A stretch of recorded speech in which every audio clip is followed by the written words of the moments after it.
ओडिशा बालासोर जिले में शुक्रवार की शाम लगभग 7 बजे शालीमार चेन्नई सेंट्रल कोरोमंडल एक्सप्रेस और बेंगलुरु हावड़ा एक्सप्रेस ट्रेन के पटरी से उतरने और एक मालगाड़ी से टकराने से यह हादसा हुआ। दोनों यात्री ट्रेनों में करीब 2,500 यात्री सवार थे। रेलवे की शीर्ष अधिकारी जया वर्मा सिन्हा ने रविवार को कहा कि प्रारंभिक जांच से संकेत मिलता है कि सिग्नल में कुछ समस्या थी। केवल कोरोमंडल एक्सप्रेस दुर्घटना का शिकार हुई। उन्होंने बताया कि हादसे के समय ट्रेन की गति करीब 128 किलोमीटर प्रति घंटा थी। चलिए आगे उन्हीं से सुनते हैं। नमस्कार। सबसे पहले मैं अपने आप को इंट्रोड्यूस कर दूं। मेरा नाम है जया वर्मा सिन्हा। मैं मेंबर ऑपरेशन और बिजनेस डेवलपमेंट हूं रेलवे बोर्ड में। मैं इस पर्टिकुलर एक्सीडेंट के बारे में आप लोगों से कुछ जानकारी साझा करना चाहती हूँ, जिससे कि अगर किसी तरह का कोई मिसकंसेप्शन है या कहीं कोई गलत इन्फॉर्मेशन है तो वो क्लैरिफाई हो जाए। और शुरू में मैं आपके साथ कुछ छोटी मोटी जितनी भी डिटेल्स हैं जो आसानी से समझ में आ सकती है वो मैं आपको समझा दूंगी कि किस प्रकार ये हादसा हुआ और रेलवे ने उसके बाद क्या क्या किया, किस तरह से रेस्टोरेशन, सबसे पहले रिलीफ और रेस्क्यू किया, उसके बाद जब ये कंप्लीट हो गया उसके बाद रेस्टोरेशन के लिए हम लोग क्या काम कर रहे हैं और ये रेस्टोरेशन कब तक हो जाएगा, और कि ये जो इंजर्ड लोग हैं उनका क्या ख्याल किया जा रहा है और किस तरह से हम उनकी सबसे अच्छी देखभाल करने की कोशिश कर रहे हैं। उसके बाद अगर आप लोगों को कुछ और एडिशनल जानकारी चाहिए तो मैं मेरी जहाँ तक समझ है या डिटेल्स है मेरी पास, मैं आपसे शेयर कर लूँगी। सबसे पहले ये हमने आपको एक मैप दिया है जो कि सिंप्लीफाई करके दिया है एक स्टेशन के बारे में। ये स्टेशन है बहनगा बाज़ार। ये बालासोर डिस्ट्रिक्ट में है। डिस्ट्रिक्ट हेडक्वार्टर से करीब 25 किलोमीटर दूर है। ये 2 तारीख की दुर्घटना है जब तकरीबन शाम के 6:55 पे कोरोमंडल एक्सप्रेस जो इस स्टेशन पे चल आ रही थी वो दुर्घटनाग्रस्त हुई और उसकी दुर्घटना की वजह से जो और गाड़ियां उस स्टेशन से या तो निकल रही थी या उस पर खड़ी हुई थी उनको भी इसकी चपेट में आ गई वो। तो अगर आप ये स्टेशन का लेआउट देखेंगे, ये आपके पास है, ये स्टेशन का लेआउट अगर आप देखते हैं इसमें 4 लाइन है। ये 4 लाइन का स्टेशन है। इसमें 2 लाइन है एकदम सीधी जिनको हम लोग मेन लाइन कहते हैं। तो जो थ्रू गाड़ियां हैं जिनको स्टेशन पे रुकना नहीं है वो इस मेन लाइन से सीधी निकल जाती हैं। उसके अलावा जो 2 साइड में एक ऊपर एक नीचे दिख रही हैं आपको, वो लाइंस हम उनको लूप लाइन कहते हैं, जहाँ पे अगर हमको किसी गाड़ी को रोकना है तो हम वहाँ पे उस गाड़ी को उस लूप लाइन में लेते हैं। तो यहाँ पे उस समय 2 मेल एक्सप्रेस गाड़ियों को पास होना था अलग अलग डायरेक्शन में। एक गाड़ी आ रही थी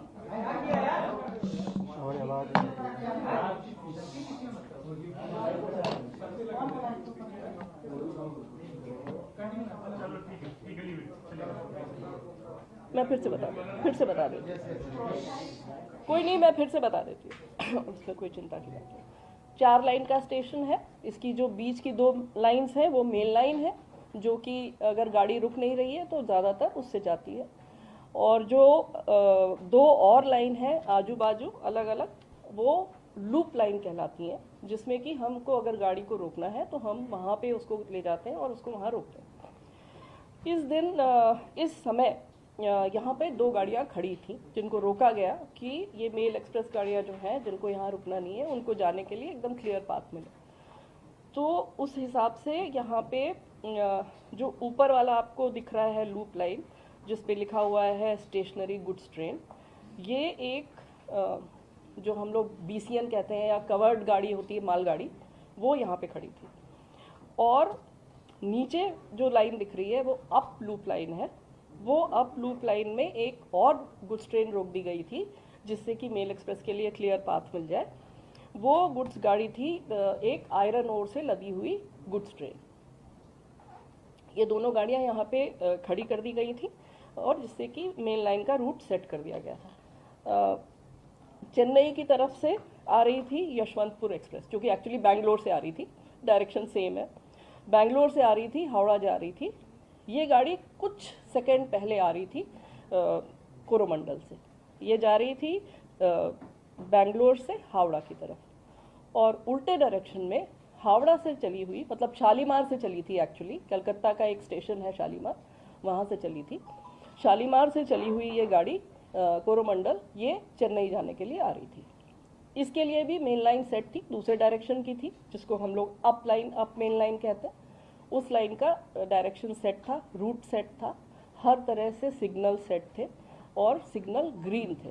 ग्रीन सिग्नल का मतलब है ड्राइवर को सिग्नल का इंडिकेशन अगर ग्रीन मिल रहा है, इसका मतलब है उसका आगे का पाथ एकदम क्लियर है और वो सीधा अपनी पूरी स्पीड, जो भी उसको परमिटेड मैक्सिमम स्पीड है, उस पर वो अपनी गाड़ी को चला के ले जा सकता है। तो वो लगभग यहाँ पे इस सेक्शन पे इस गाड़ी के लिए 130 किलोमीटर की परमिटेड स्पीड है, वो 128 किलोमीटर पर आवर पे था, जो कि हम लोगों ने लोको के रिकॉर्ड से भी कंफर्म किया है। वो 128 किलोमीटर पर आवर की स्पीड पे था कोरोमंडल वाला। और दूसरी डायरेक्शन से यशवंतपुर जो आ रही थी वो भी 126 पे थी, वो भी 130 पे परमिटेड है, वो भी 126 किलोमीटर पर आवर पे थी। इनके सबके लोगों के डेटा से हम लोगों ने ये कंफर्म भी कर लिया है कि ये स्पीड थी गाड़ियों की, जो कि उनकी परमिटेड स्पीड के अंदर थी, लिमिट पे थी। तो ओवर स्पीडिंग की कोई बात नहीं थी। सिग्नल एकदम जो उसको दिख रहा था ग्रीन था और उसको सीधा जाना था। किसी कारणवश जो कारण अभी इन्वेस्टिगेशन में है, और मंत्री जी, जैसा आप लोग देख ही रहे हैं कि मंत्री जी पिछले 36 घंटे से उसी साइट पे, और वो वहाँ से हिल नहीं रहे हैं। वहाँ पे वो रेस्टोरेशन, इन्वेस्टिगेशन, रिलीफ और जितने भी लोग हॉस्पिटल में भी हैं उनसे भी जाके मिल रहे हैं। तो he is doing everything from there and he is leading from the front. So उन्होंने अभी जानकारी दी है कि प्रिलिमिनरी फाइंडिंग से ऐसा लगता है कि सिग्नलिंग में कोई परेशानी पाई गई, लेकिन वो भी प्रिलिमिनरी जानकारी है। हमारे जो कमिश्नर ऑफ रेलवे सेफ्टी हैं उनकी जांच चल रही है, इसलिए उनकी जांच कंप्लीट हुए बिना हम लोग कुछ भी नहीं शेयर कर सकते हैं अभी डिटेल में, क्योंकि जो भी हम कहेंगे अगर वो गलत हो गया तो फिर वो ठीक नहीं होगा।